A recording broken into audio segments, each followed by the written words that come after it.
Okay, now we are live also on this one. Okay, good.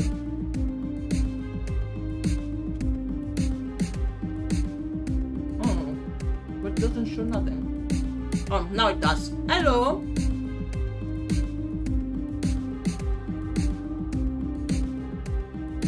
We aren't just chatting on Twitch. I forgot to check.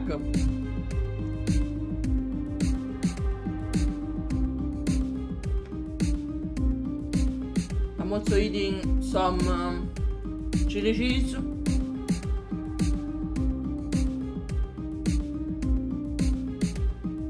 Yeah, we are. I had a suggestion from one of the followers. Not followers, I don't know if they followed, but I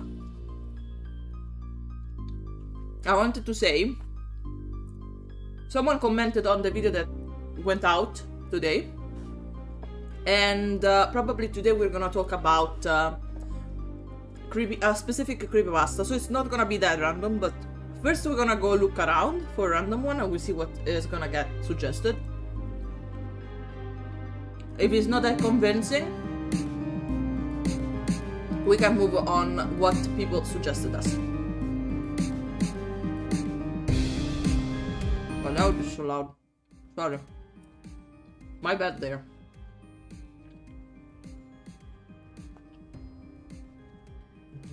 God, I am really hungry. It's really late, but I think it's the best moment to talk about horror stuff. Isn't it?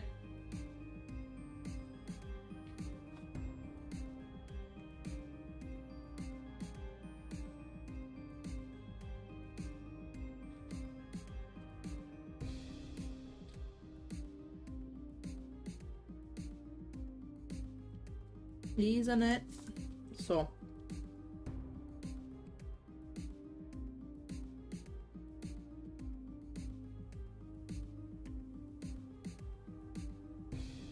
Seems like, sadly to say, this one is done. We go.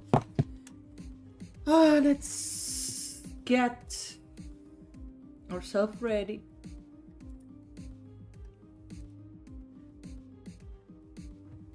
But what we have to do.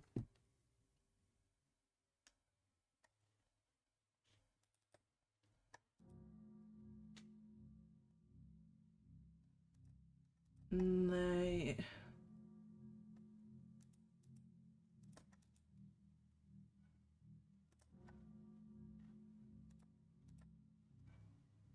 Creepypasta website. I'm preparing, Gonna turn on the screen soon. Here we go.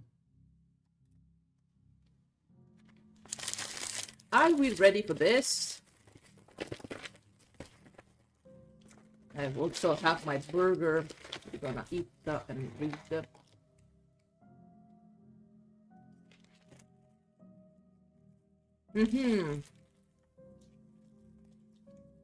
Why I suggested to do random? Because you see there is like a click here for a random creepypasta story.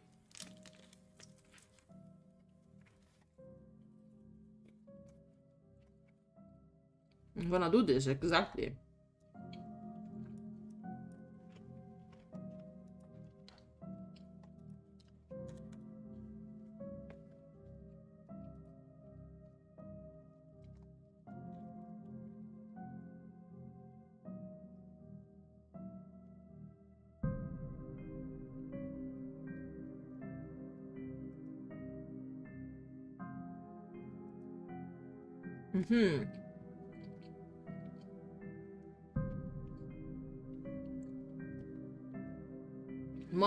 Modern monster. Creepypasta. 10 minutes.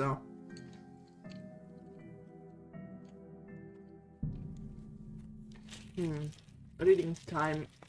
I would like to finish to eat my burger first.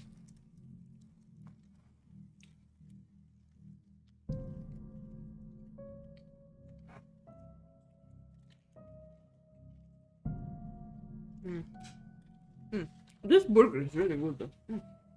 Not bad.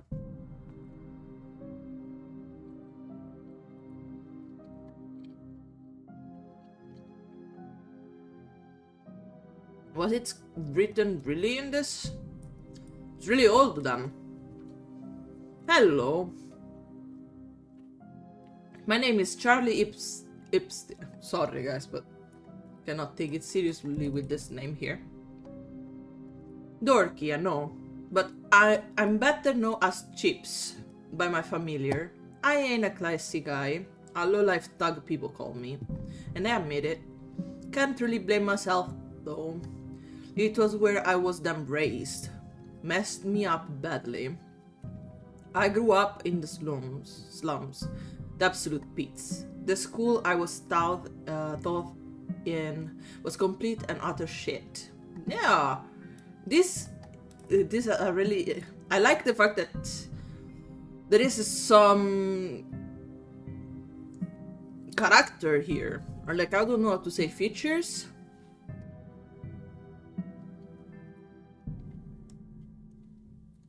The budget was around about the price of a taco. Oh, okay. The teachers knew no better than us and were nearly always pissed off. Let's just say they had a different idea on punishment back then. However, it wasn't just them that caused us to be how we are now. It was a kid who came to our school during April. You see, this was a cheap school, so the peasants around here could afford to educate their child. Sorry guys for not reading good. I'm still distracted by the hamburger I have in front of me, so I hope you can understand. I skipped dinner. I'm having it now. I hope it's okay. Anyway, let me ask you something. Did you let's read again from here, from however. Okay, from here. But the thing I wanted to ask while I finished to eat, did you guys watch the video I made? Can you tell me if you liked it or not? Because I have to improve it. I'm not good at editing. I'm good at drawing. That's the only thing I'm good at. Maybe not even that either much. I mean.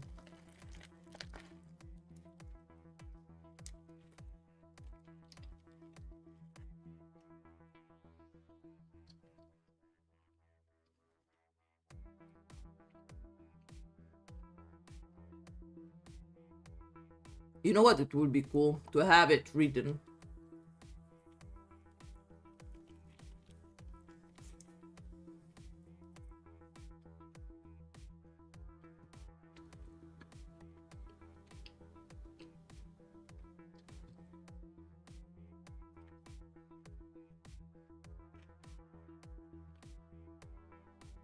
I have to eat. I'm sorry, guys.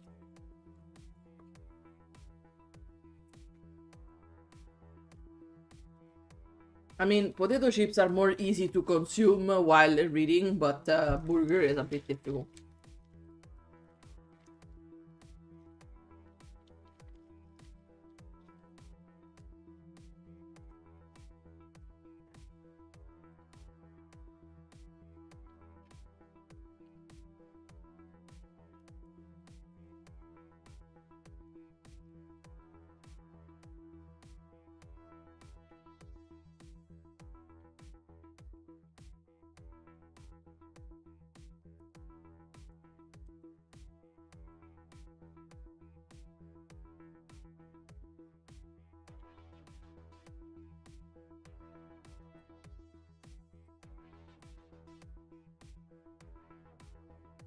Mm.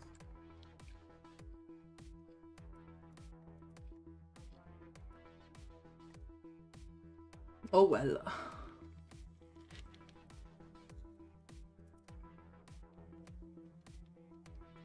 Oh, burger.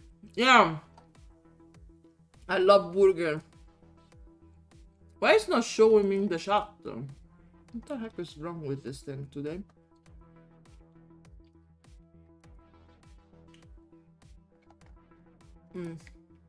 At least I can see you there, Fabio. So basically I had like this burger. It was a new addition to Max Burger. in Sweden there is how's called something different. There is also McDonald's, but they have their own burger industry. I don't know how to call it. Plus, sorry for being late, but I had to do grocery shop and it was just today. We couldn't move it.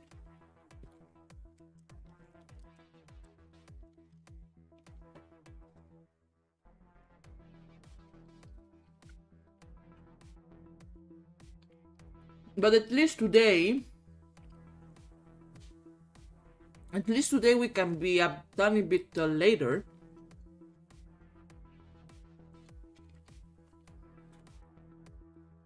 Read some stuff and talk about what is gonna come next.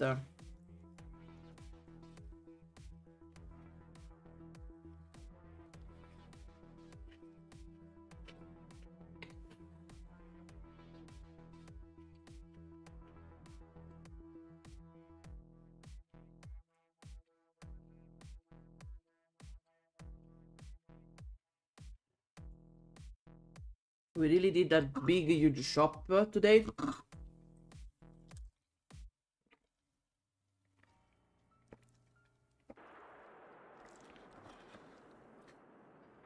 So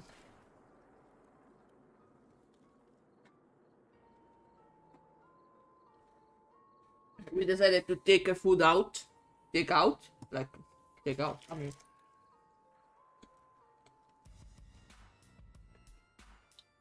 do you guys have a favorite burger?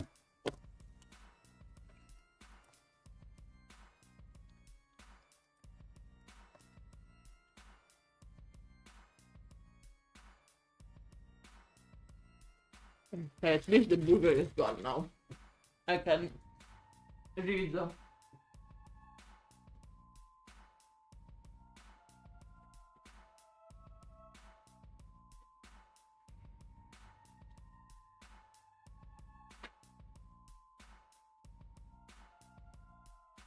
It was really, really, really good.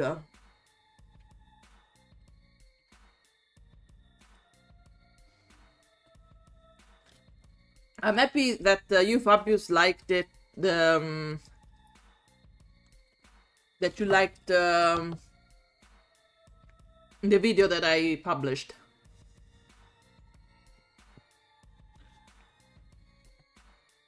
Yes, burger. I do agree.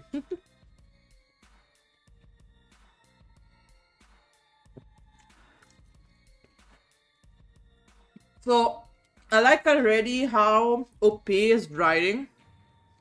It has so much character in it.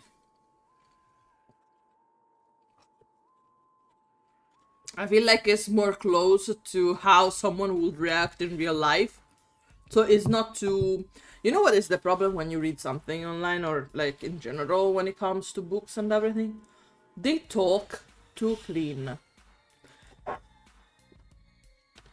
Did you realize that?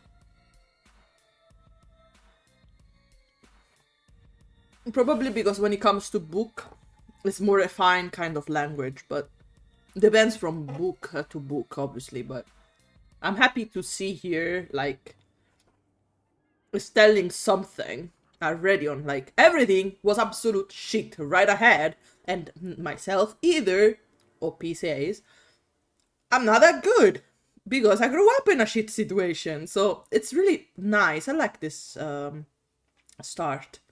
So, however, it wasn't just them that caused us to be how we are today. It was a kid who came to our school during April. You see, this was a cheap school, so the peasants around here would afford to educate their child. So it's no surprise to anyone that someone shady character got into the school. Like Larry. Isn't Larry a meme? Is this a popular story? 10 years old?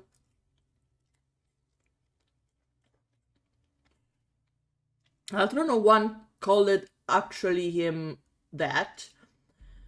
Had a special name for him, Freak. Larry had the average personality of a child who just moved to school, shy and quiet. But how he looked? Well, that was a whole new story. He had one of those conditions I'd researched on, let me see, yes, hypertrichosis, or as it better known, werewolf syndrome. You know what it is about? Do you know what it is about? I know because I saw some videos also like on like newborns and everything. I think it's the one where you're covered in body hair, like your body produce more. Is one of the those classic, like I think a mutation.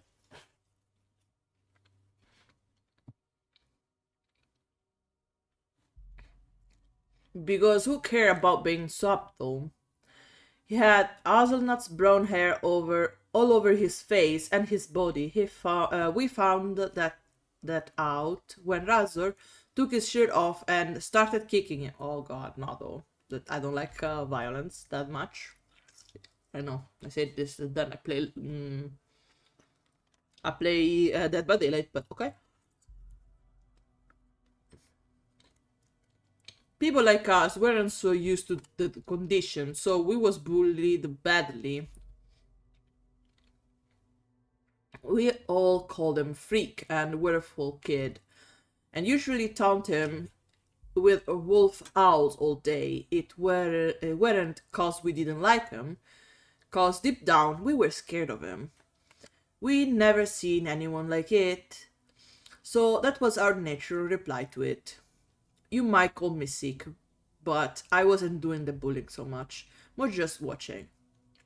I know, that's not better, but what would the teacher do anyways? The gang would howl at him and hit him at lessons long, while the teacher was usually shit-faced on the table. The more I think about it, the more I feel bad. He was just trying to fit in, and we weren't making that easy for him.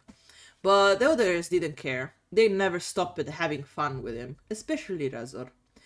He seemed to take an instant dislike to him, and usually went way too far as we stood back. Razor wasn't the most healthy-minded kid. As he lived in a house right next to the to druggies, the fumes getting through most likely. Not many people knew Razor's name. We think it was Robert Mainfield or something. But when some poor sucker named Jeff made fun of his name, Razor justified how he'd got that nickname. It was a natural decision to let him be in charge. One of the incidents where Razor freaked out was a physical education, and the teacher, being the lazy bastard he was, just gave us all a ball to bounce, and we did the usual stuff. Dodgeballs, footballs, while Razor had two balls and held them to his chest, pretending they were his boobs. Classic child behavior, I might say, specifically around high school or I don't know about elementary school, but more around. This is a behavior of high schooler. I don't know if a middle schooler do this. Maybe nowadays, yes, but before, no.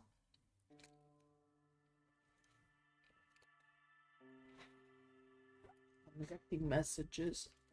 Is Gregorius coming home? Probably. Um.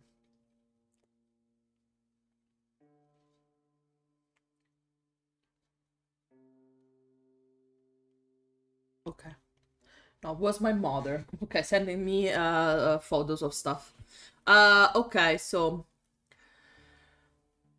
you know the normal. I just say I didn't read it. Sorry. The normal high school stuff. Then Larry came, presumably from the teacher's office.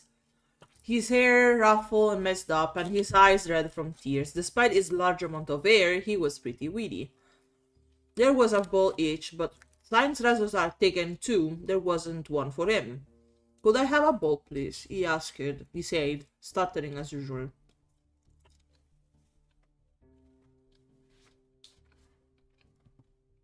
Razor looked at him, then held one of the balls over his head. He pointed to the white ball above Larry and said, "Oh, look, guy, a full moon." I had to admit that was funny. We all laughed and Larry sighed. What? I ain't funny enough for ya, freak? Razan said angrily, getting closer to him. Just come back, over here, man. Carry on with the game, one of us called out. "I'm not done with airy and ugly over here." He not back as he carried on pacing toward Larry. "Well, what's your problem, huh?" Larry was walking back quickly, so Russell pelted one of the ball at him as hard as he could.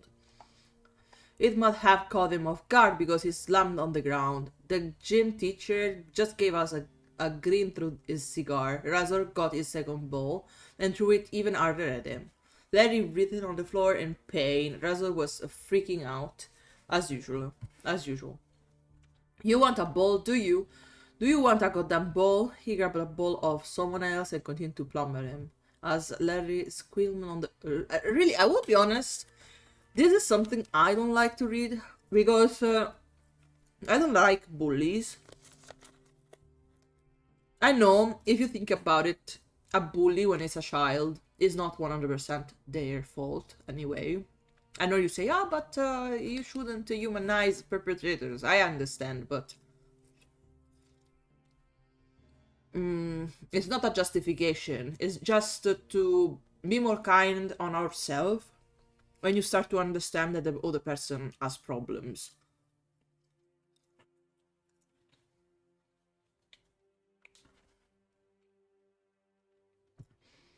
Okay, so basically he was in pain. "Leave it, man, come on," we all plead. "This could get real ugly. I wish, and I'm sure a lot of others wish, that we'd done more than. The display that happened through the next 10 minutes or so was too disturbing even for us. Razor continued to pelt him until Larry was just breathing heavily, occasionally jolting with pain. I still regret not doing something to this day. One day, as we were walking outside of school, I saw Larry walk off to the right, where I was pretty sure it just led to the woods. The woods were a creepy-ass place. It was the birth ground of campfire stories and many urban legends. Ghosts, Bigfoots, some were told dude who stole kids. This is a reference to Slenderman. I quick ran up to him, and he looked mildly surprised, as I guess he thought I was gonna beat him up. "Please, just let me go," he said immediately, trying to quicken his pace. "Where to? The only place you can go is in the woods." "Where are your mom and dad?" I asked. He slowed down and sighed. "I don't have a house. The woods are my home. My mom died while I was on the way out. On the way out." He continued to walk. I just stood there, poor guy. Wait, stop feeling sorry for Larry. I convinced myself and I ran back to the gang. Way ahead now. Still, he had no home and we were making it easy for him. The next day I told them about what he said. Obviously, instead of me talking to him, I was punching him, so they wouldn't judge me. I was planning on maybe raising a bit of sympathy, but it raised more taunting and the bullying grew worse. The story spread across the lunchroom like a germ, and I saw Larry look into his hands. He looked at me, shaking his head slowly. I felt kind of bad. And the next day Larry had come up to me while I was talking to my friends. Why'd you do that? Why'd you do it? Damn God, I cannot read properly. Larry asked it so pathetically I almost felt sympathy. The gang looked at me, waiting. I had to do something to please them. I shoved him to the ground, his eyes widened with shock. "Sorry, Larry, nothing personal," I joked. The gang laughed heartily, and I felt pretty good. Not for hurting Larry, but for being accepted a bit more. But the day my childhood really got messed up was the day Larry left school. It was the Monday after a previous week of taunting and slightly more vicious attack of razors than usual. The story has mutated to a straight-up insulting rumor, and I could tell Larry was losing it. I saw his occasional eye twitch and his slightly... Gregorius is back. "Hello, honey. Welcome back. I put everything there. I can say that those burgers are pretty good." Did you hear the concert? Yes, there is a concert. Yeah, I realized that.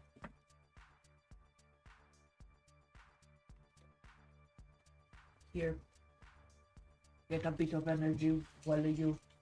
I almost took everything back into the fridge. Almost everything. I removed just the stuff that needed into the freezer and fridge, like meat, frozen stuff, and fruits.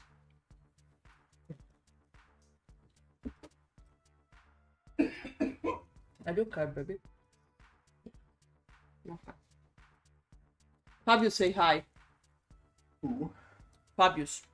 Oh, hello. Sadly, since a bit late, I don't think many people are here. On Twitch, there is nobody. Maybe one person only. What do you mean? So late? Yeah, no, but probably it's because I said one time and Didn't show up? yeah. I was like 15 or almost 20 minutes late on it. But it's okay. So basically, they've been haunting this poor boy. Classic story that is almost described. So we see here. I wonder where we go. Did you guys hear this story before? Because it's pretty old for what I heard here.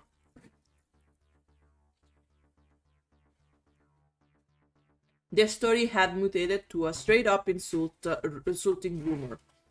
And I could tell Larry was losing it. Nope, okay. So it's the first time for both of us. I saw his occasional eyes twitch and his slightly vibrations, and he sat on his desk, clawing at the table. On Monday, he was walking through the gate, twitching like a mental patient. Razor met him at the gate, me and the gang behind him. Hey Larry, look what I got for you. He began. Stop it.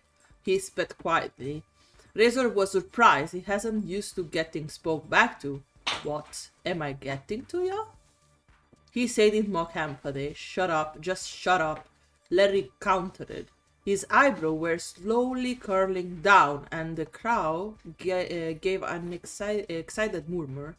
This was action. Really? You? And what army? Razor shouted, pushing Larry fiercely. Larry, instead of backing away, just stumbled back a bit and shook violently even more. He looked like he was in between not giving up and not snapping. I think everybody reached this kind of stage to one point. You know what I think Freak Boy, Razor say, nose to nose. Oh no, come on, I don't want to read this. Oh, that's so sad. I think your mama just killed herself when she saw what was just popping out. Deserved it, if you ask me. And it all happened so fast. Larry pounced on Razor. I mean, yes, obviously. Sending him to the floor, roaring as he did so. Razor gave a startled cry, shocked at the sudden outburst. We all stopped breathing as time seemed to stop. We were all dumbfounded by this sudden outrage. Larry continued to beat them furiously. His arms so quick they were just a blur. Okay, stuff was started to happen. But we stood there is in order. Hey, let him go, Freak Boy. Some kid trying to hold Larry back, and Larry reacted by punching him away with all his force. The kid fell like a rag doll. Larry put his eyes back to Razor. I saw his eyes, and for the first time I'd see him, he had a look I'd never seen before. The look of an animal. Okay, so basically they bothered this guy for a long time until he couldn't keep it up anymore. That's so sad though. But until here, nothing weird. Just information about Larry. That all happened in high school, as I said. Left me pretty devastated and disturbed. Took me a long while to get over it. Still fully haven't really. Sometimes the memories comes back after trying so hard to forget it. I see Razor screaming in agony as Larry continued to claw and punch him. The teacher had apprehended Larry a couple of minutes later. They held him back with all their strength, as if writhing like a fish caught in a net. He was taken to children's... him! But this was like a moral response of the guy. And what about the other one? We never heard from him again, and the teacher would nervously change the subject when he was mentioned. Razor hardly spoke after that. He was never the cocky hairhead I'd know him to be. Larry had left him with some serious scars, mentally and physically. I just finished remembering all that suppressed trauma when I got a phone call. I picked up and Razor's voice was on the other line. The audio was shaky, as if he was holding it with a broken hand. Hey, Chips, he said unconfidently. Hey, Razor, man, I say happily. I hadn't heard from him in months. How you been? Can't complain. I could hear the paranoid tone of his voice. So, hey, I was wondering if maybe you'd like to... There was a long pause. I could have sworn I heard some very high-pitched sounds like a whining, pleading. Your Razor, you there? I hear a low grunt from the other end, a forceful grunt, deeper than Razor's voice, by a long shot. Okay, sorry, man. Line went dead, so I was wondering if you wanna get a couple of beers. Sure, man. Tonight? Yeah, tonight. I don't know what it is. I think the name of the bar at 8. See you there. I swore. I hear another grunt, and the line went dead. The phone call had unnerved me at least, but he went kinda cuckoo after the whole you-know-what incident. I was walking toward the bar as it was already dark. The trees from the upcoming forest were bent and twisted like a spinal cord. The clouds devoured the sky like a smoke.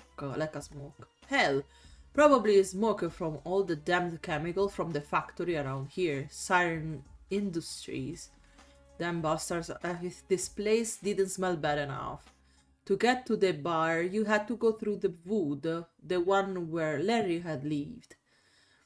I wasn't so scared of it now. You just have to walk through the straight path and it leads you right to town. Still, the place gave me the creeps. All the legends, and especially knowing now that Larry lived here. I walked into the entrance of the wood and slightly, I looked down at my feet. I stepped into a big footprint. Not just big, huge. And right by them, there were small footprints. I carried on walking until the smaller ones just suddenly stopped. No evidence of them turning around or nothing. Weird. Is this more like... It sounds like a more lycanthropy kind of situation. It might be that it is actually lycanthropy.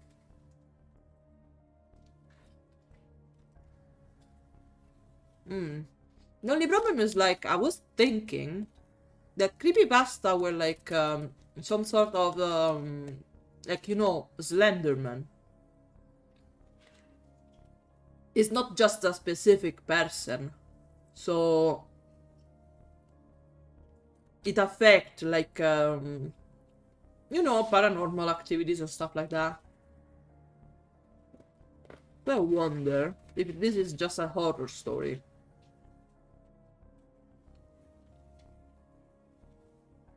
I carried on, the huge trees towering above me, watching me almost in anticipation, like they knew they were about to get a show. The cold air stung my skin, the owl gave the occasional hoot, and the moon rose above the smoke, a classically horror movie movement. I chuckled, but they weren't real, none of them were. Snap!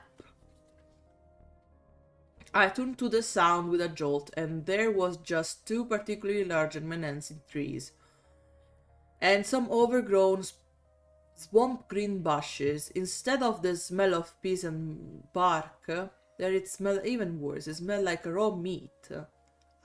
This. Anyway, can I say something about this test? It's really written good. With the details and everything. That's been left here to cook and rot for a million years. Probably a dead skunk, but I couldn't get over how bad it was. The odor filled my lungs as I could and spat. I squinted my eyes to see what was behind there. All I could make out was a huge lump.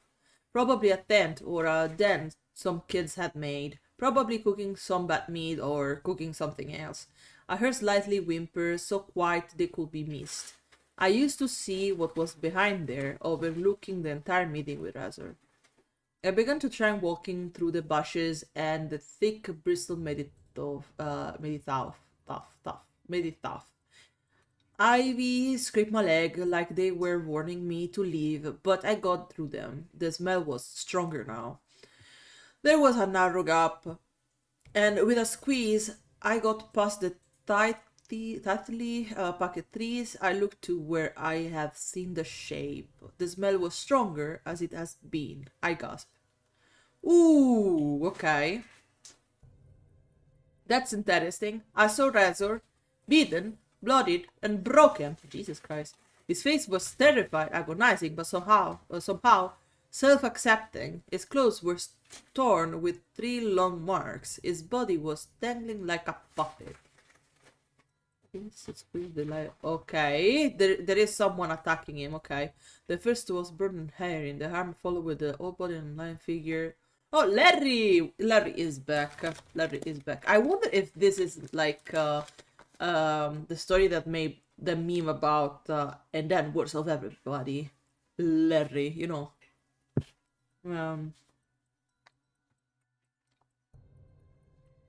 But this was nothing like the Larry I'd known. The Larry I'd known was small and weak, but this one was built like a bear. He had fists the size of wriggling balls. His body like a tank. Jesus. Business like giant pumpkin. What a kind of description he's giving us? Giant pumpkins, and just looking at as hard as steel. His fur has never been too rough, but his fur looked like it had been dragged to hell and back. When he was a child, he had been able to see his human features. However, now he barely looked human at all. His face was angry but calm. But underneath the miles of fur, his eyes were bloodshot and yellow. His teeth had been filed to a point, and they were stained with red.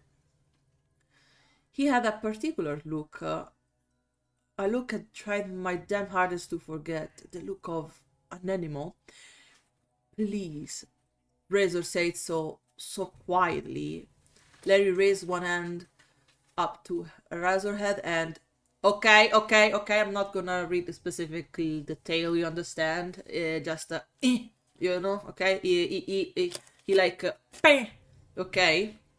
A sickening sound followed, a sound of like a plate being smashed. Razor fell on the ground, lifeless. The puppet strings had been cut. I gagged. My feet were glued to the floor as the rest of me shook wildly. Larry turned to me, his face partially hidden in the shadows.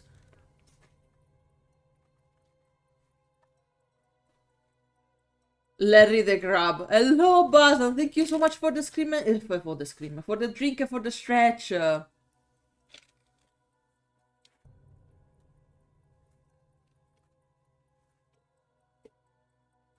I do like actually to read, thank you, Annie, for the heart. The funny part is that I don't understand why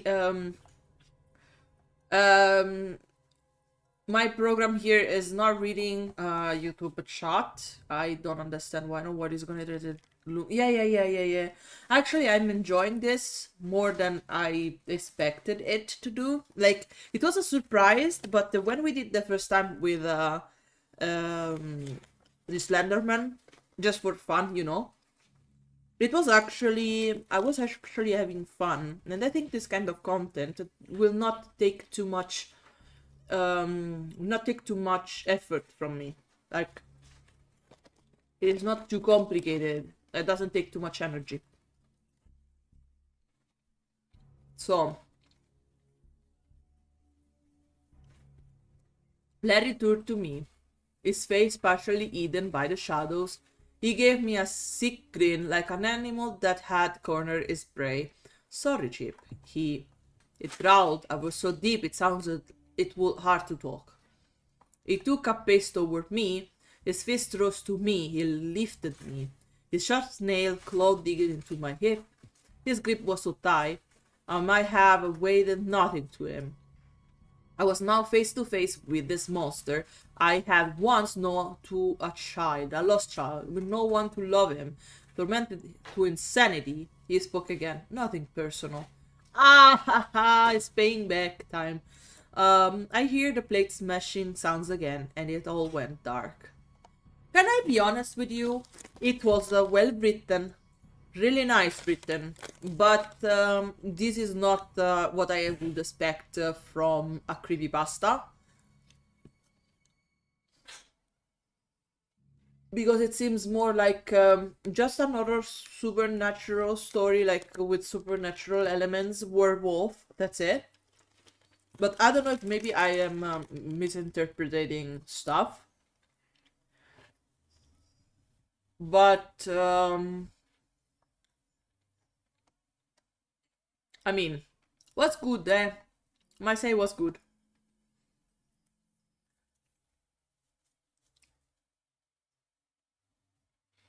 I mean, this is more like a narrative. I mean, if he wrote like a complete story about it, but not as a creepypasta, it would have worked. This guy had a lot of potential for writing because I like the story. But I feel like this doesn't belong exactly in a creepypasta. Maybe because I have a concept of it. It's like an SCP kind of thingy. They all have like a connection. I don't want to say that this feels anonymous, but it's just a story about werewolves. I repeat, really well written though.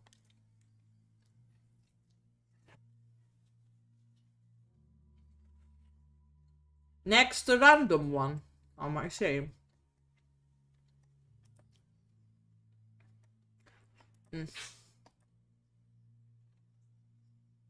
The Groove. Anyway, this stuff is really old, huh? 2013, the one before. This one looks 30 minutes of reading, what the fuck? That's a lot, guys, what the heck? What do you guys think of the story that I've read until now? Apart from me not reading really good.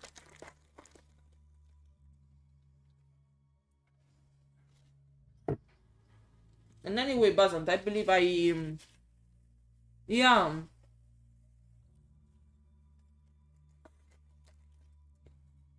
No, but the story before was written in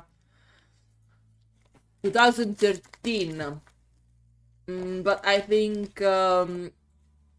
probably it just was a general horror. I always thought creepypasta, at least for my conception, maybe it's wrong.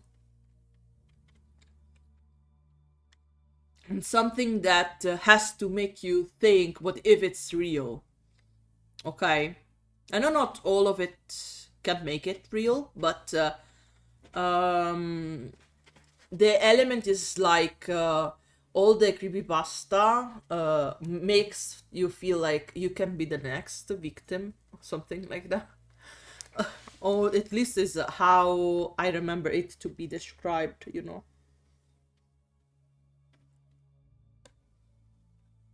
I might be mistaken, but we can see this one. I mean, I did really did like how the writing was on that one. No, the writing, if it was just on like another forum for horror stories, probably would have been lost many things, but good writing. It was a good writing. Let me finish my potato chips. Potato fries, sorry. Rice. Yeah, just probably it's a broad term, so they can be really different. That's true, but if you realize the feminist ones are specific, they have something in common. Like people say it's like it can be experienced from everybody.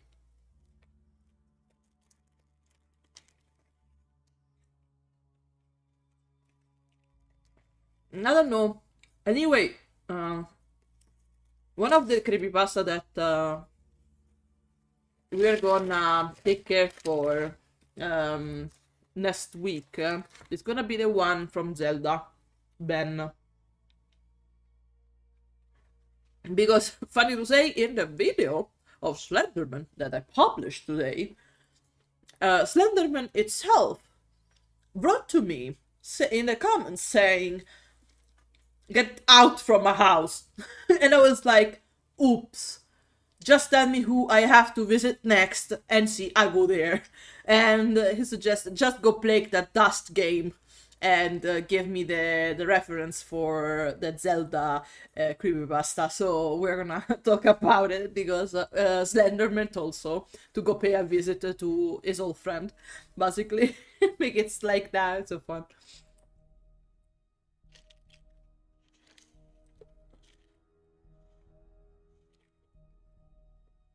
How my week has been going so far?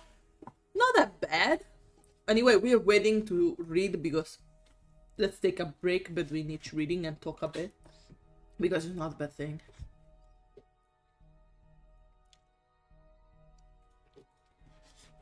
And start to settle with going to school from Monday to Friday. The only thing I have to be honest to say to you guys is I've realized that as much as I like to be like with people, sometimes I don't like to be forced to be with people, like, you know. But when it comes to school, sometimes you have to do class group stuff, and it's not that you can really run away from it. So yeah. That's it. That's all. But I'm studying hard. I hope in 2 months to be done. 2-3 months probably, because maybe there will be a chance around early winter to do a test and to go step forward. I don't know.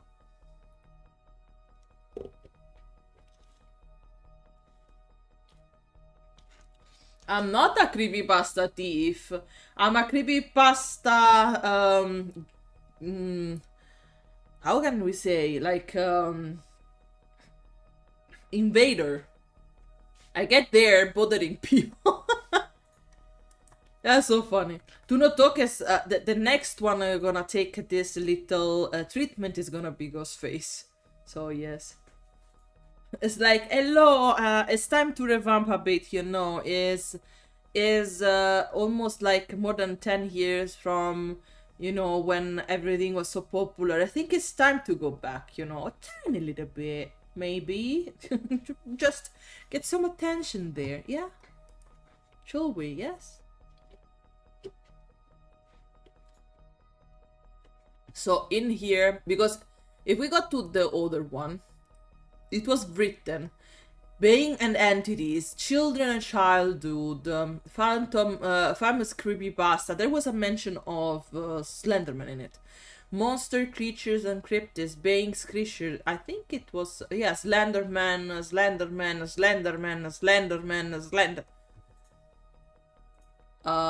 Okay. Good writing, but I think it got lost a bit, sadly. Oh no, this is Slenderman. Wait a minute. Where is the one that we've read? Sorry. I've read the wrong one.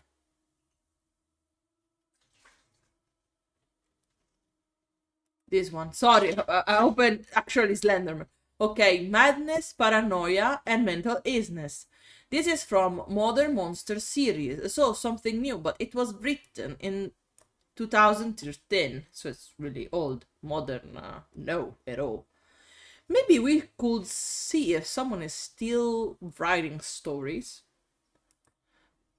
But I'm not so sure. Let's go back to the groove.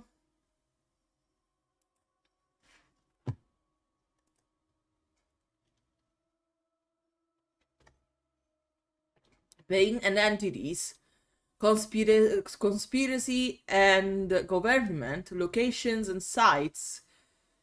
This looks interesting. Let's see. 22 minutes. Okay. I was always a type of guy that enjoyed a good mystery. Mysteries like UFO sighting or those TV shows about paranormal investigator that stays at night in a haunted house always sparks my imagination as a child and on into adulthood. Some of those shows kept me awake at night, but that was part of the fun. I never bought too much into crazy theories, but I do pay attention to anything that really makes you question what really goes on. One documentary in particular set my mind racing. It was one of those History Channel shows that explore various mystery over the course of the hour. This episode talked about the Bohemian Grove. For those of you who doesn't know, the Bohemian Grove is a camping ground in the redwood forest of California. Take care, Buzz, and please take a nice rest. Enjoy your weekend, and see you next week. Okay, I will try to release how do you call it? A schedule. And probably there will be more of this kind of content, less gaming, because I like actually to read things and to analyze stuff. We have also to read about Michael Myers, so probably next week it's gonna be full of stuff to read, react, okay? Bye-bye. Let's keep going here. I think I will finish this one and then I will go and say goodbye, okay? I know that it's not too much, but next week is gonna be more organized. It's gonna be better, and I will try to not miss appointments, okay, guys? I'm sorry. So shows the mysterious bodies nestled by the horrors. Okay, California that hosts a 2 weeks retreat in the middle of July for the world's most powerful men. It is here that many may form a sort of think tank. This has led to some believing that the 2 week getaway is actually a meeting for the New World Order. I didn't particularly subscribe to the whole New World Order theory. In fact, it's one of my least favorite conspiracy theory. However, Bohemian Grove was only a few hours drive from my home in Red Bluff. So I somehow revolved that a trip down to the Redwoods would have been some good fun. I figured June was almost over, so I head down in a few weeks. I might been so lucky to see some VIPs. I called up some buddies of mine and asked if they would be down to do a little backpacking and if they knew what the Grove was. They told me that they had heard of it and changed the scenery would be good.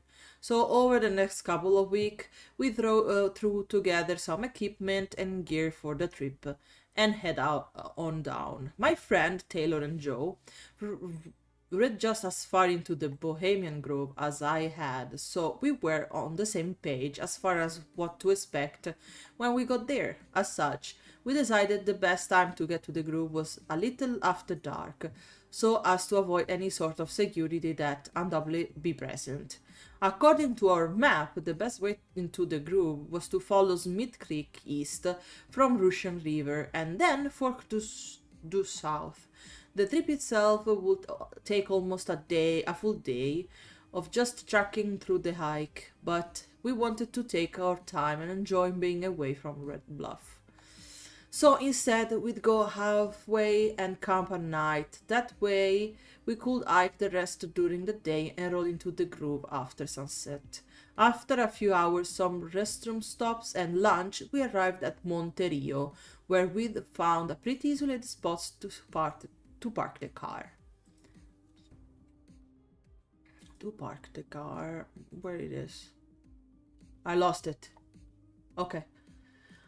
As we unloaded our gear, we took in the cool, moist air that the shade of the redwoods provide for us.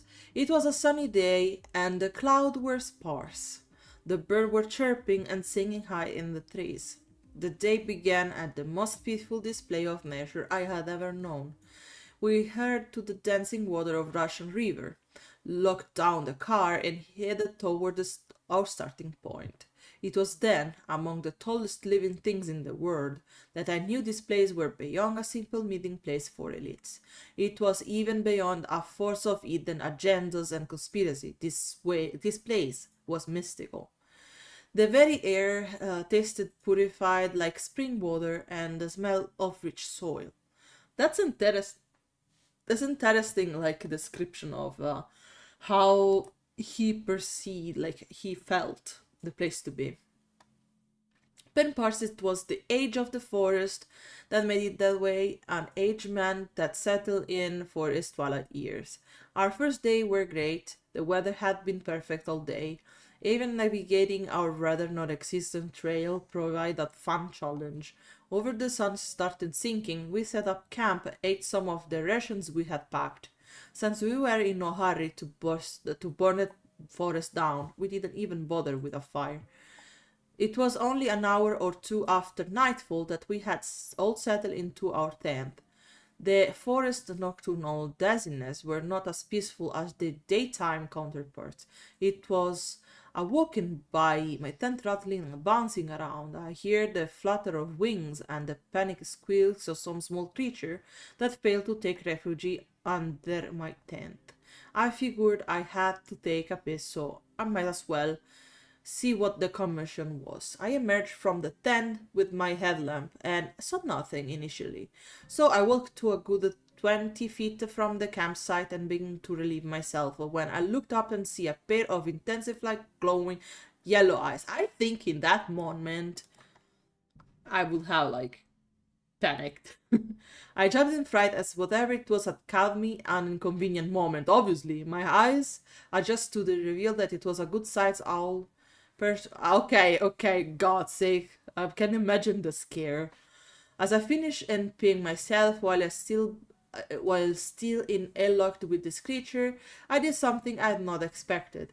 It did something I not expected. It flew down from the boulder to the ground directly in front of me. There was something menacing, even insidious, in his gaze. Not once did it break eye contact. That's it. This is, until it let it out as a chilling squeak I had only heard from a barn owl and flew off into the night. The squeak seemed to trigger the rest of the forest into action. Mice scurried along the ground, a family of deer high-tailed it to the north. I could hear a large pack of coyotes baying in the distance as if it's the hunt. Needless to say, I ran back to my tent and did not sleep very well. I don't think I could do that either. I could still feel that owl watching us from somewhere above. The forest had calmed down after about 10 minutes, but had it not. It was that look, the look of hatred I had never seen an animal before. There was just something so unanimal about it, nearly a semblance of expression. The look of a man drunk with hate, a killer through the eyes of the victim. Simply peripherally dark. Right when I was beginning to doze off, I heard something that guaranteed I wasn't going to sleep that night. It began soft, almost in the realm of hallucination, the sobbing of a child. It grew louder. Then it took the form of a baby painted screams. I wasn't the only one that heard suspicious noise this time. Hey, Taylor. It was just speaking enough visible. Yeah, I heard it. Taylor replied with a shaky voice. Man, what the fuck is that? I don't know, man. This is freaking me the hell out. Why does it sound like a baby crying? I chimed in equally as frightened. It sounds like it's moving. Just said a bit louder, and indeed the sound was getting louder. How does a baby end up miles away from any road by itself? Taylor asked it as if dismissed it as a dream. His question was something with a sickling no and held out from the nail. And I knew that I'd break it by two words. It doesn't, I said. The veil of panic set in as the wailing reached its climax. The deafening sounds came out from my angles at once. Clasping my own with my ears still the raspberry throw, I began to feel dizzy. The very ground seemed to spin, and the sound of the child pain and despair. My head was pounding and my vision began to blow. I'm gonna fucking puke. I heard from one of the lieutenants. Could no longer recognize their voice over all the commotion. The cries slowly began to taper off. They eventually faded back into a plausible hallucination and into the silence. I emerged from my tent to find Joe kneeling over a puddle of vomit, counting out the last drops. Okay, makes sense. Taylor was already out as well, disoriented by the screams. I reached my watch and see if it was even worth trying to salvage a few hours of sleep. 3:25 a.m. It was probably enough time to try. What's going on out there, man? Taylor asked an open question. This is pretty sick, joke. It wasn't what you brought us out here for. Joe called out on me, followed by a burp and a slightly recovery. You think I wanted to do that to myself too? I retorted. That wasn't any of us. Taylor began. None of us brought anything that could make noise like that. Much less would any of us want to listen to that ourselves. Our best idea would be to try to go back to sleep and talk about it in the daylight, where our minds won't play so many tricks on us. We all agree. Tyler had in fact always been the wisest and most level-headed of the three of us, but this truly was something we couldn't consciously believe. I wouldn't be able to actually sleep after something like that. Would be scared as hell, to be honest. Our mind couldn't grasp it, like it had some strain of hideous vulgar language. Before I retried back into my tent, I chanced a look up at the forest ceiling. I saw my headlamp beam climbing to a giant truck and into the sky. It was here that I saw the clear night, the moon crest glow among the stars, along with a parented okay. Intense yellow eyes, a skulking stalker waiting and watching. I know I dreamed that night. For the life of me, I can't remember what it was. I know I woke up terrified, instantly remembering and reliving the past night. I do remember that it was one of those nightmares you can't willingly wake up from. It was the kind that even if your thoughts reject everything you see, you still can't revive from sleep. God, I don't like this kind of thing. I don't know how many times maybe it happens to me that I had a nightmare that was so real that I think it kept going even if I was like frightened by it. It happens sometimes. I don't know if you had the same experience too. Did you guys experience like a nightmare? Hello, Exekid. Hello. Half and half, but it's okay. We're finishing to read this creepypasta here. It's gonna take long, to be honest, to finish it. But no, you're not late. Sorry, is that also my the site that I used to read about the chat? So the YouTube and Twitch together doesn't work properly. So let me see if I can do this way so I see both, because sadly it seems like it doesn't want to collaborate. If I do this, it should be fine. I can see both. Yes, like this I can see both. I'm sorry. How are you?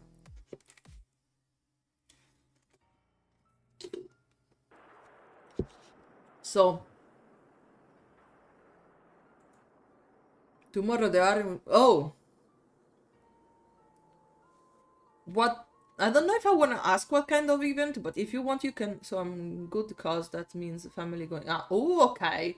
Then have fun tomorrow. Have a nice day to spend with your family. That's really important. Ooh, that's cool. That it is cool.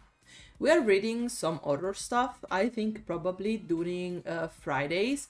I can actually think of doing the live stream a tiny bit later, because during the week for me is a bit difficult, but maybe, or we stay a bit more during Fridays, because Saturday I don't have to go to school, obviously. Oh, I don't understand. I don't understand. I don't understand. It can be cool, but if it's just practicing, there's a lot of noises. Yeah, I can understand that. So we were reading this story. It's about the grove that is a place in a forest that people connect to like conspiracy about government and stuff. This person was like, you know what? It's not that far. We can go camping here, and they are having the worst experience ever. Okay. Oh, I understand. God, from 6 to 20. Oh my, that's not nice. So let's go back to reading here. I do remember that it was one of those nightmares you cannot willingly wake up from. It was the kind that you, even if your thoughts reject everything you see, you still can't revive from sleep. A prison inside the only place that knows exactly what you fear. I rolled out of my tent, and around 8 o'clock it was a slimly foggy morning.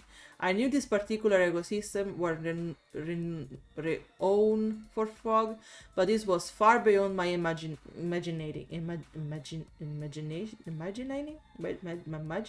What? Sorry. Um, the forest itself was calm, thankfully, but in a way that was eerily so. There is nothing more scary than forest on sometimes. I don't like to wild nature because I don't know what you can find in it. I cannot live in a forest that much. Maybe it's that reason. I'm not too used to city. So maybe sometimes if it's too quiet I get scared. I don't know. There were no birds singing in the early morning, no deer or elk roaming the woods. In fact, it was totally still and totally silent. This is never a good sign, you know that? I think. But I took it as a pleasant change of pace compared to the prior hellish night. Joe was the second to wake up and open his tent. He had the same restless look of his eyes in his eyes that I imagine I also had in mine. He got a couple pack of trail mix out of his pack and threw me one my way. My failed attempt to catch it the snack was trailing my first talk of the day. I didn't want to talk about anything until we start walking. Just stayed as matter of fact. I second that notion, I replied, looking around the forest suspiciously. And I third, said a voice in terror tent. It had startled Joe and we figured out Taylor had awoken and begun packing. It didn't take long to take down the campsite.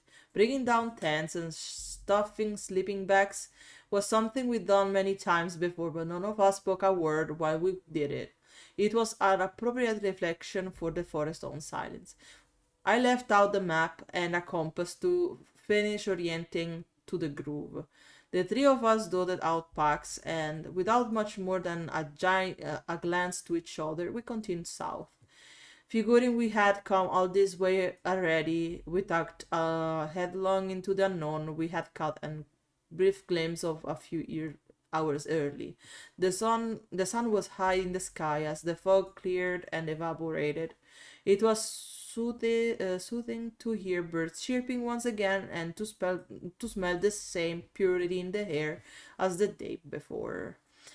I don't understand. Are they still going inside deeper or they are leaving? Because boys, what the fuck? I mean, I would be leaving already. We still have several miles left until the grove. They're still going for it, so we might as well enjoy it. At least it turned out to be on a right day. Tyler was the first to speak. Yeah, but what's about last night? Joe asked with a slightly worried tone. What about it? I asked rhetorically, begging to not relive the memory. That cry, dude, Joe began. I've never been that scared in my life. How did it get out here?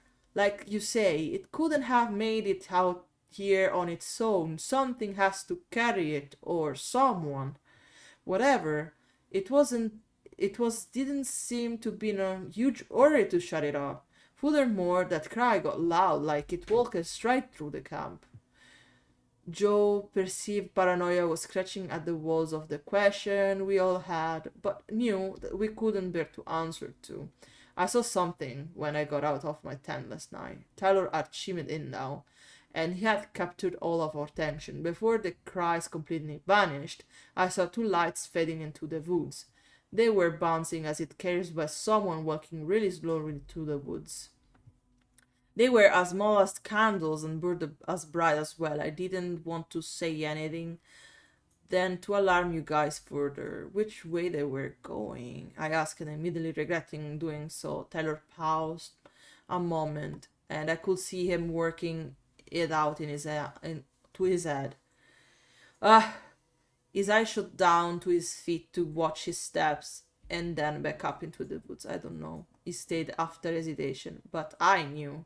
I knew he had remembered which way his stand was facing. I knew he had remembered which way he was looking relative to his stand. It was the type of thing he had typically taken note of. I knew he knew exactly which way they had gone, and I knew we must be following them. Aside from all that this crazy talk Joe said to try to shut off the conversation, what are we gonna do tonight when we actually get to Boyman Grove?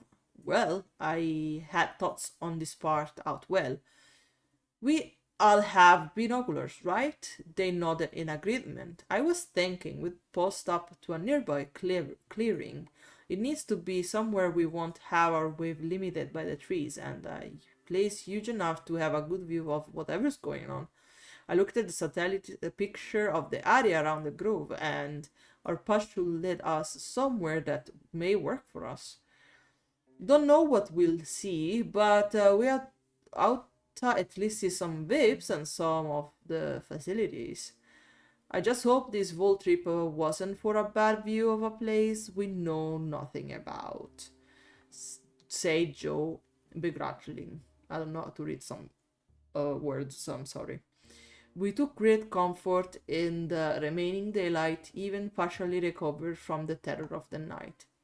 As twilight set in and we came upon our clearing, the daylight had become sorely missed. We met our pack down in front of us and used them to pop out our chest, making the standard use of binocular a bit more comfortable. Appeared through the scopes to see only distant redwoods still visible in the fading twilight. As I pandered around, I've been seeing cabins and tents. They were small, almost miserly shacks. Not a place I'd expect to see visiting dignitaries. I lowered my binocular to see what my cohort were looking at. Some hive for the rich and wealthy, said Taylor, who had apparently seen and thought the same. I heard. What's that?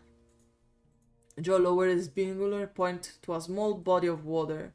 I raised mine back up in the direction of the water. It almost looked like an amphitheater, a small pond giving rise to stone steps filled my sight. I followed the stairs up to what appeared to be a two-tier stone stage, separated into another step of steps around it in a semicircle. At the center of the semicircle was what appeared to be a stone fire pit of some sort, with a strange-shaped monolith behind it, towering over the amphitheater. As I stared at this strange sight, I had ascertained that what the monolith was. It was a statue of a large winged creature, and now, to be certain, my mind raced back to the witch's owl at the campsite. I tried to dismiss it by thinking it was a bizarre coincidence, but the whole thing made me feel uneasy. Look like a kind of theater, said Taylor. That's probably gonna be what we're gonna watch tonight. We all agreed and used the last light to set up our tents. Thankfully, our tents blended so well with the environment. This would help us avoid being discovered by the security that was surely present with such high-profile individuals about. No light were to be used all night, and we rarely spoke above a whisper. Our dinner consisted of beef jerky and peanuts, a true backpacker's delicacy. It seemed that the purple glow of twilight gave us the utter darkness in mere minutes, and the nighty silence followed. The moon's... I think something better is about to happen soon. The moon hung in the skies as a resolute watcher of the night, and the stars joined in with us, a secret audience of Bohemian Grove. The three of us posted back up at our pack with our binoculars glued to our faces. The grove was dimly lit with candles and lanterns posted along the road. This was our first sign of actually life down there. We could see vague forms and figures mitigating toward amphitheater. Taylor had chosen the right spot to watch. It was hard to tell what those figures were wearing in the dim. The only thought that came in my mind was the robes worn by a chore. Except these robes were mostly black, broken by some blue, gray, dark green, and only two reds from what I could tell. Their faces were all shielded by hoods. There was a majority of black robes gathered in the north side of the small pond, closest to us, and a film of conversation perpetuated a crowd of about 50. All robe took place on the stone stage and carried candles. I changed a look over at Tyler to see what he might be thinking. I could see was a lump forming on his throat. I peered back down the scopes. One of the blue robes stood at the center. He held what appeared to be a lit torch aloft. Hello, Sabi! How are you? How it is going? Hello! Oh, morning. Here is almost time to go to bed. Oh, it's cold. Oh, I understand. Here is kinda nice. 12 Celsius, I might say. It's really nice. We are doing some horror reading here. I started to like reading lore content and engaging a bit with, for now, horror because it's that, but analyzing also figures, try to understand their, how can I say, presence and everything. Right now, we are just reading some random creepypasta from the website. Do you like creepypasta? They were kind of popular back then when I was a teenager. They were really, really popular. I believe now instead is all about a SHP Foundation, if I'm not wrong. Probably. So let's go again to finish reading.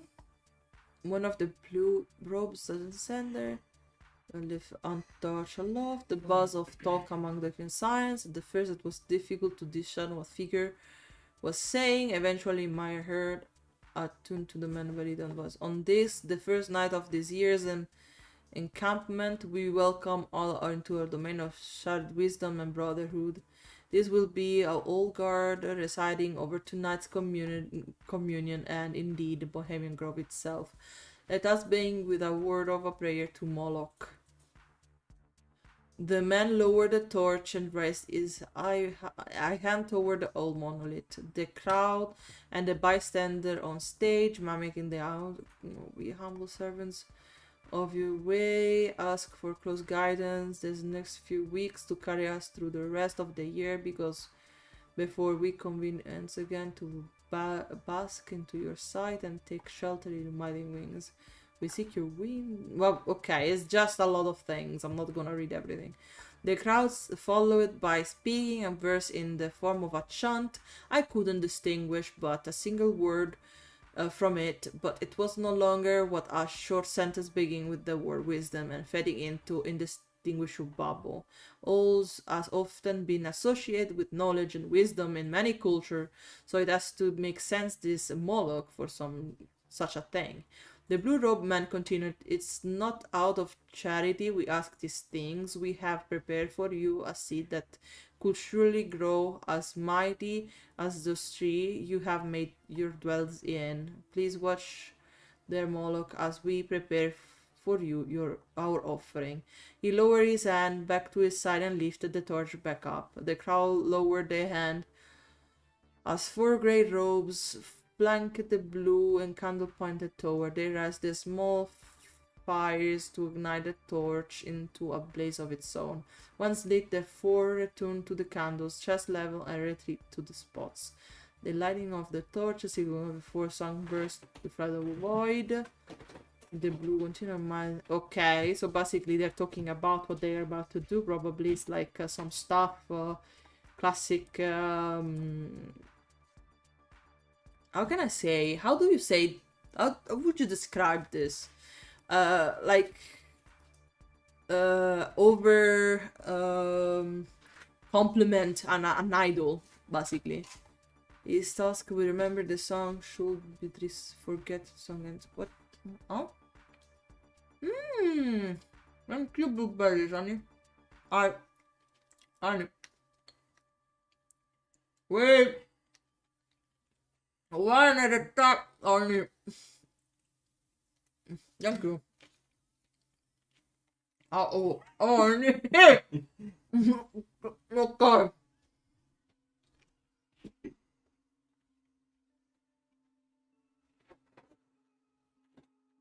I got fed some blueberries, guys. They're really nice. Okay, let's keep reading. The man turned and walked toward the stone fire pit and lit the kindling inside. The fire being small and smoky, but eventually was able to shine all other lights. When coupled of the reflection made by the pond, I nearly blind by the inferno, took my ass out as the respective lenses and took it to my two friends. So this is what they do when we don't see them on TV? Whispered Joe mockingly. He and Taylor were still peering through their binoculars, so I raised mine back up to my head. The blue-robed man spoke. This ceremony is called the cremation of care. And this is our Luster held tradition. For the rest of this ritual, he spoke exclusively in divine language. It sounds like it may have been close to Hebrew, but I was not linguistic. He spoke quite quickly in his almost haunting baritone voice. Every few sentences he would stop to allow the crowd to respond with a chant in the same twisted language. I don't feel too good about this, whispered Taylor. Yeah, man.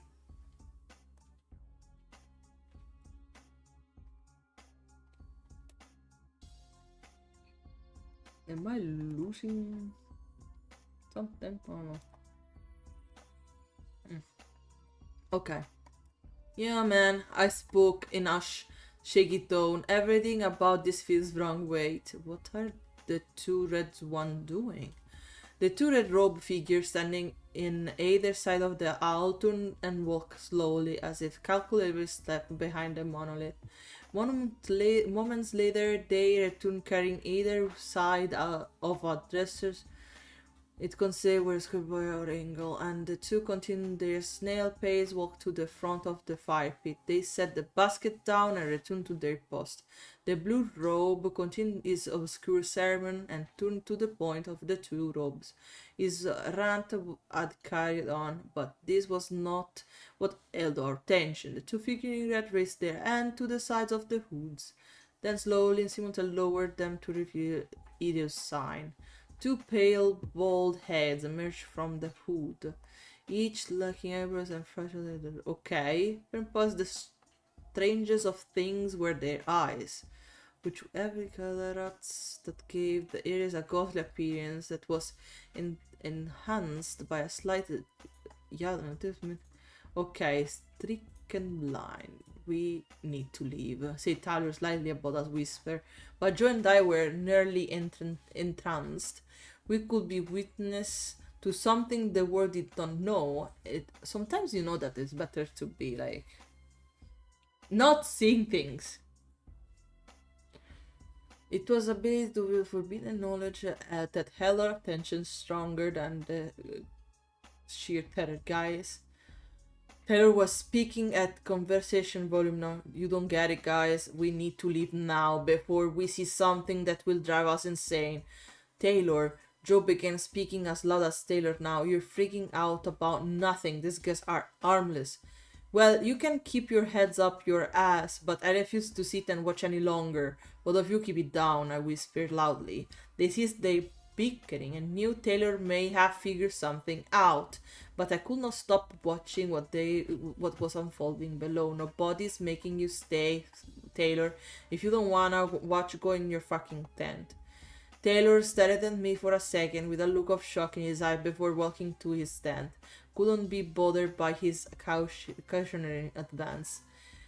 What I was seeing to the greatest precedence. As I once again donned my binocular, I could see the blue robe walk over to the basket at the foot of the fire pit. He was still speaking in tongues as he pulled a bread loaf-sized clumps of rags out of it, but the rags started to unfurl. He crawled the remains of his left arm. With his right arm, he reached into the clumps and raised a strong... Oh, okay. Okay. I'm not gonna read too much, but you guys can read for yourself in case.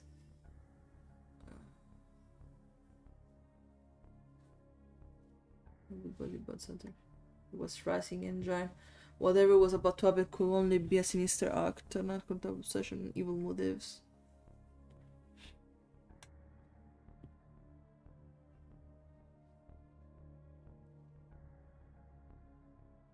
Okay, the same baby. To figure the truth or camp plan, but to their surroundings. What about that owl? They were in the midst for no mere sermon, but an holy communion. Okay, Exe, have a nice sleep. I'm gonna go soon. Next time I think we're gonna go back to normal time, okay, for the live streaming. So today was extra. Like a small, just to do the live stream.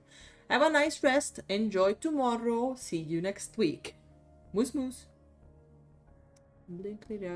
I will finish to read this and then I go as well, okay guys? I froze unblinkly, unable to react to what I was seeing, unable to turn. Taylor had been right yet again.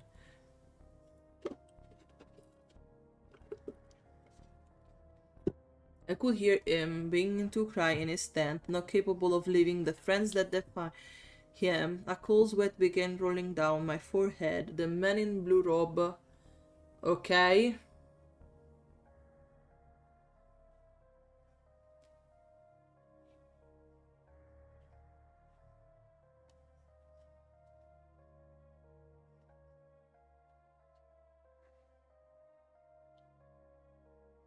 The group grew in intensity, reached a new level of agony. Okay. Oh god. Now the application is working again and I can see the chat of YouTube as well. It decides on how it wants. It doesn't care to... Okay, whatever. The blaze shot... Okay. The blaze shot reaching the height of the monoliths before being completely extinguished in an instant. A silent hug in the air. Just that... Okay, sleep is us too young to meet. My eyes adjust to the dark after moments. Candles and lanterns were now the primary light. The forest seems to shiver after what it has seen. The moon abandoned its nightly watch, and the stars turned their back. The seed is fed to the fire, and the ancient rite goes. Said the blue robe, bowing to the owl statue. Hear us and reply, share the wisdom of ages. Could hear what sounded like distant thunder rolling toward the forest. When it passed overwhelmed, I was followed by a cold wind. If my bones had not already been chilled, the wind would have surely dawned. My eyes suddenly started burning fiercely with no explanation as to what had caused it. I glanced toward Joe. He had gone pale, looked sickly. He was crying. Oh, what the fuck? He was crying blood? Oh. Thinking I might have been doing the same, I rubbed my eyes and looked at my hand. They were a dark shade of crimson. We're gonna get the fuck out of here, said Joe on the verge of vomiting. Well, Taylor, he was right. I'll start breaking down the tents. We packed the tents in mere seconds. Through the time it felt like a grim eternity. The wind picked up as we left our precipice. The sky was now shrouded in clouds as it has no longer before rain was falling. I think something is up to happen even worse. Whatever monster the grove had been calling to had the final answer. With our headlamps on and our heart in the panic, we set off in a dead run through the forest. The wind was causing the trees to sway and flex It cut in between them, making a ghastly moaning noise. Taylor led the way with Joe, and I was trailing close and near behind. Lightning flashes, giving us a brief lightning glimpse of the forest, the thunder clapping in the distance, and began growing louder. It feels like the thunder was chasing us. As it rolled overhead, our headlamps began to flicker. The flickering was mild at first, dimming and occasionally blinking. This progressed until the lamp was nothing more than a paperweight with a head strap. Once my light went out, I ripped it off my head and tossed it aside. This run was miserable. Every breath filled my lungs with freezing air. I could not tell if my eyes burned because the rain or the blood that was still trailed from them. I could feel the weight of my pack digging to the mud ground with every step. With a flashlight, with a flash of lightning, I could see something falling onto Taylor. The impact took him to the ground. Immediately following, Joe tripped over Taylor, with me nearly going over as well. I saw Joe roll over in the dirt.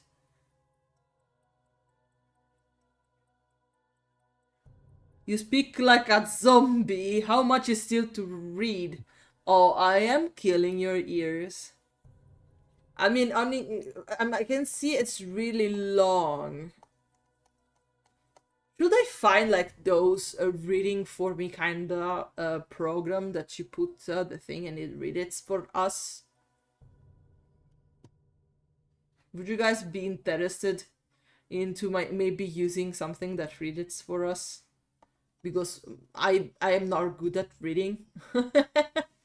It's too long. Maybe I should take more breaks between everything that I'm reading. God, I've lost it. Wait. I mean, it's normal, guys. Just we're gonna make it. Just this one. Okay. I knew what it was in that very Eastland by telltale sight of pair of burning yellow eyes.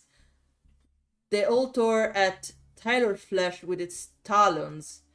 Oh my god! I'm not gonna read it, but made the guy blind.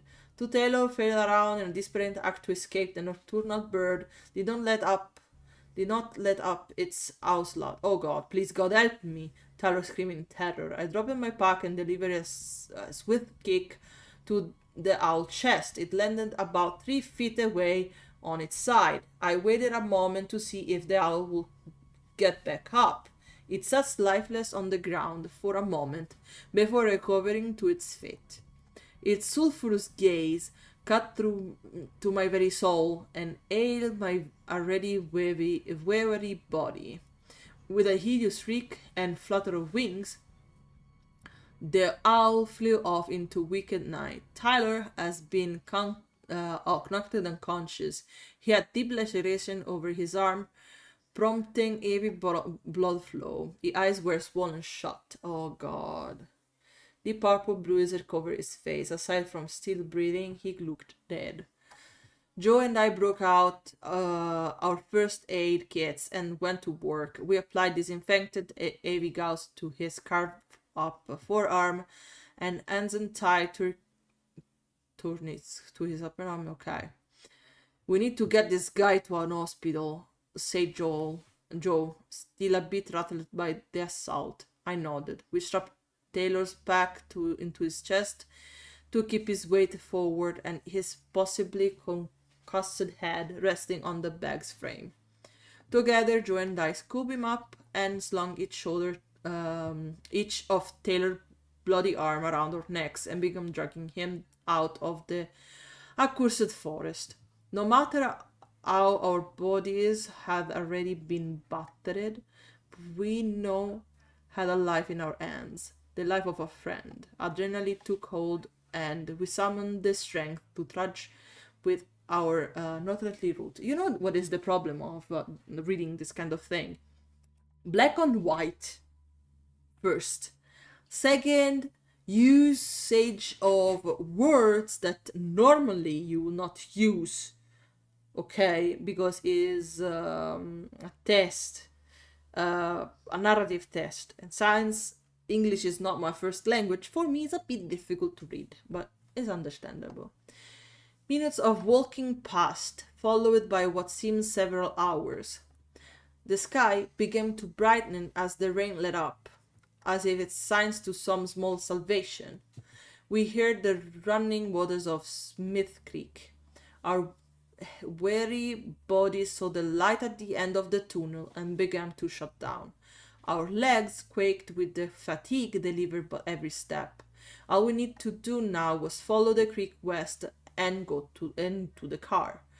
The familiar sounds of the morning birds filled the air. They sounded so joyful, so blissful, or so unaware of the atrocity that occurred.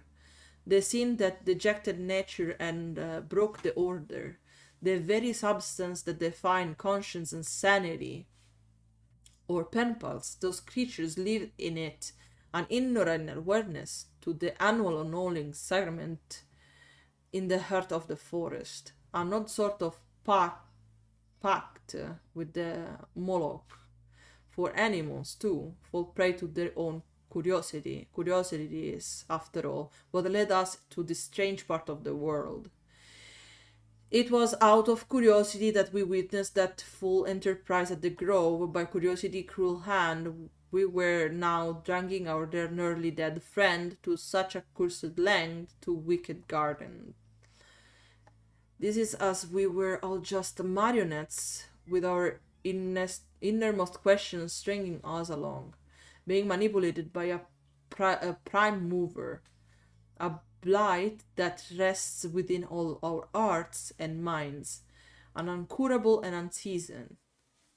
It was around 7 o'clock in the morning that we cleared the forest and loaded our gear back into the car. Taylor was laying across the back seat with Joe keeping him from rolling around. Once we all secured, I began driving down to the nearby hospital in Sebastopol. Sebastopol? What are we gonna say to the doctors? Asked Joe. The truth. He was attacked by a wild animal. Wild, huh? I saw how it paused to stare you down after you kicked it. Which, by the way, should kill that thing. That buster had a mind on its own. I know, man. I say nervously. I'm trying to forget about that.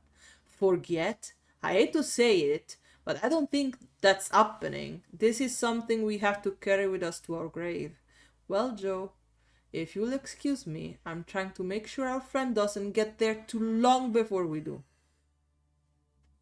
I was tired, impatient, and angry, but most of all, still scared shitless of even thinking about everything. I'm sorry, dude. You just keep driving. I was relieved to have some silence for a bit, to concentrate on the road. Driving away eased my troubled mind, but then Joe broke the silence yet again. You know what? I said with a sigh. We could have Taylor in another way. Oh yeah? What's that? Does knowing what we know feel like a burden to you? I guess. And wouldn't want to burden a friend, would we? What are you getting at?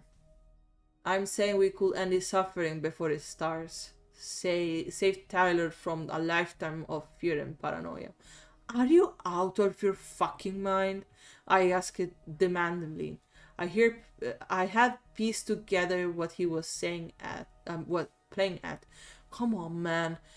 For all we know, he is a coma he never wakes up from. Would you torture a friend like this? Make him relive the past nights on his mind over and over in an endless nightmare?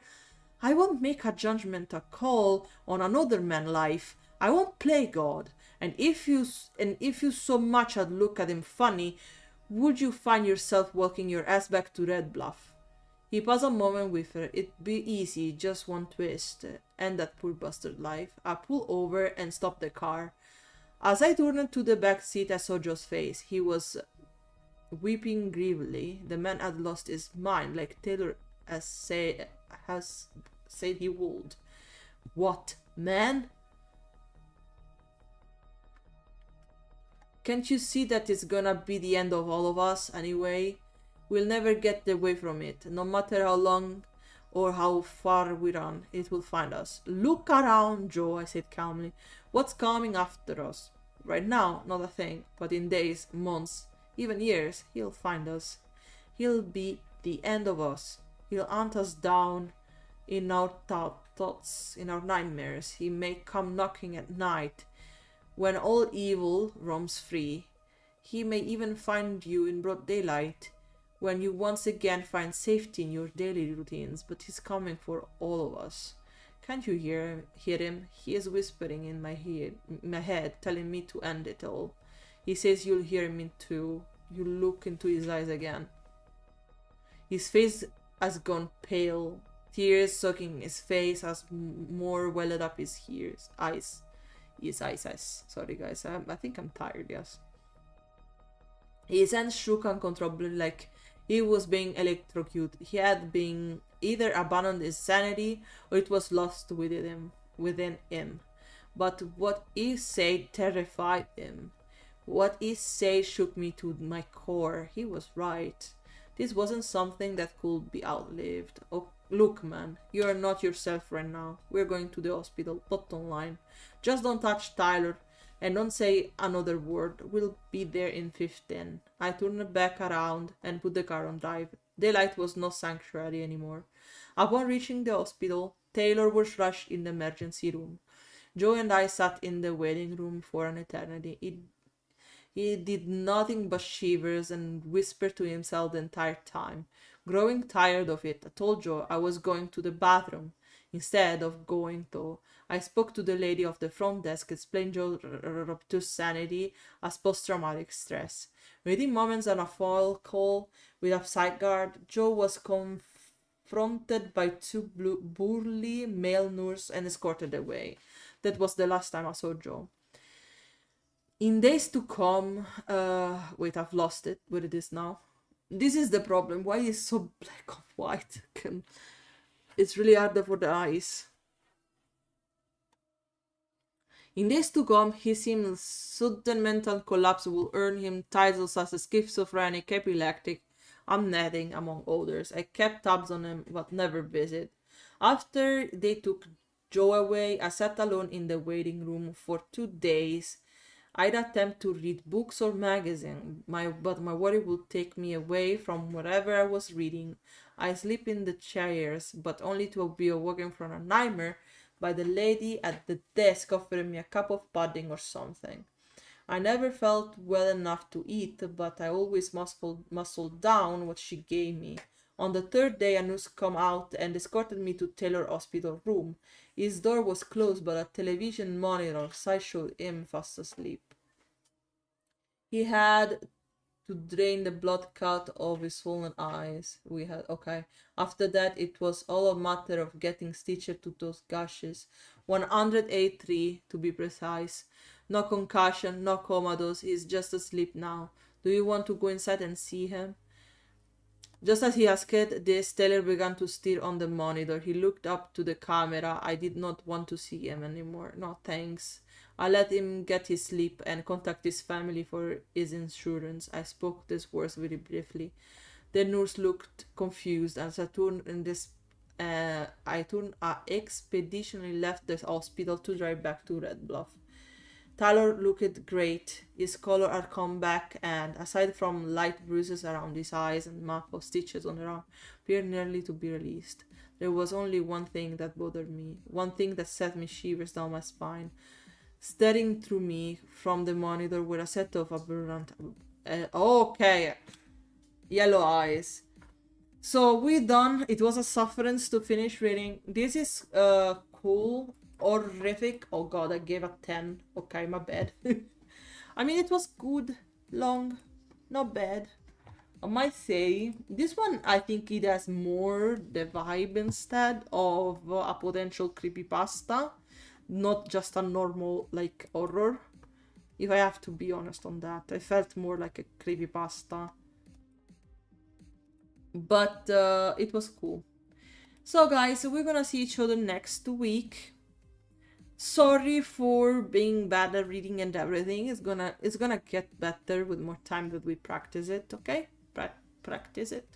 For now I'm really tired, so I'm gonna go and release also soon the schedule. For those who watch the live stream to this point, I might say if you're not in the Discord server, please join. I would love to have you there. And yes, more stuff is gonna come soon. Moose moose, have a nice night.